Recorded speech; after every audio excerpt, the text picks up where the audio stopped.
Well, let's talk about how to be a spiritual person. Now, you see, we were created as spiritual beings by a God who is spirit. And we were created spirit, soul, and body. But our spirit is foremost. Now, to be a spiritual person doesn't mean that we're some kind of mystical, irrational, or somehow we're unintelligent and we're kind of like looking for... The spiritual person is continually looking to God for his way, spiritually minded. Now, most of the time, God's way is simply the way of the Scripture. Do what the Word says. Now, that is actually the most spiritual thing that you can do. And now I assume that my decisions are guided by the Holy Spirit because I'm looking to Him unless He said otherwise and corrects me. And sometimes I don't always get that right. But the structure of our lives, of our heart, is designed to be sensitive to God's Holy Spirit, not using God when you need Him.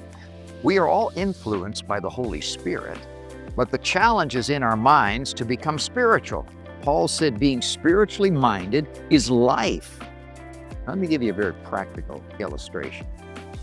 Galatians tells us if anyone is caught in a trespass or a sin as a result of temptation, it says, you who are spiritual, which means rational, intelligent, logical, and fair, restore such a one in a spirit of meekness. Now, what a beautiful spiritual duty.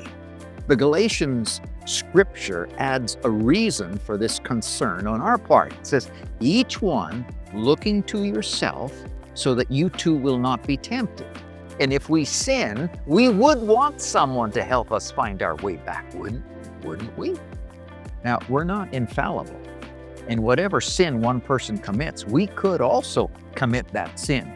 So in a spiritual attitude of humble sensitivity, we must help a struggling, falling person get it sorted out between them and the Lord. No condemnation, just unconditional love and leading them back to repentance and restoration. And would you believe it? That's called a spiritual person. And it's hard work. And it might not always feel very spiritual to you. It may actually feel like an endurance test. I mean, some people are really hard to work with. In my mind, this may be the greatest demonstration of spirituality we could show. I mean, who do you know that needs your spirituality, or who has stumbled and or fallen and or needs your rational mind, your practical help, your humble spirituality in getting back with Jesus? So being spiritual is sometimes messy, but it's very practical. You can't just walk in and give the word of the Lord and walk out, I told them. Sometimes you speak the word of the Lord and then you put your arm around the individual and walk them out of that mess. You become available. And you know, we got to be willing and ready to restore those precious ones in a spirit of meekness, because we are spiritually minded, and that is very practical in life.